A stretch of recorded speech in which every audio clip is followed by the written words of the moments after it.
امام اعظم امت مسلمہ کے امام اعظم کیوں بنے؟ شرط سے ہر تک کوئی مالک کوئی شافعی ہو یا حنبلی ہو، کوئی امام مالک کا مقلد کہلائے یا نہ کہلائے، پوری امت امام اعظم کے خرمن رو کی خوشاتین ہے، اور آیا قیامت تک ہر فرد کے سر پر امام اعظم کے انتخاب کا صاحبان چلائے۔ وجہ کیا تھی کہ امام اعظم رضی اللہ تعالی عنہ نے تفکر اور تصوف کو جمع کیا تھا۔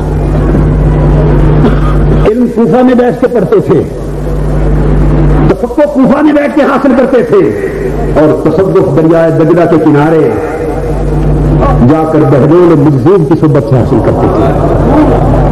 امام شافعی بڑے امام ہوئے، اور ان کے ماننے والوں کو غور کرنا چاہیے کہ تفکر کے سمندر وہ مصر میں بہاتے تھے، اور تصوف کے لیے حضرت شیبان رائی کے جا کے خدموں میں بیٹھتے تھے۔ امام محمد بن حنبل، آج بڑی دنیا عرب کی دنیا حنبلیت کا دعویٰ کرتی ہے، انہوں نے تفکر کا چشمہ بغداد میں بہایا، اور تصوف کی خیرات کے لیے بشر حافی ننگے پاؤں چلنے والے فقیر کی مجلس میں جا بیٹھے۔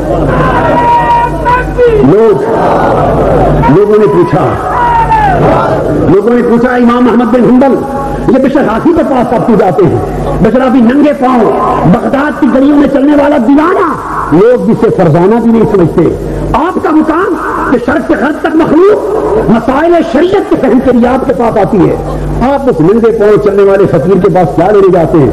امام محمد بن حنبل نے فرمایا ہاں شریعت کو میں زیادہ جانتا ہوں، شریعت والے کو وہ زیادہ جانتا ہوں۔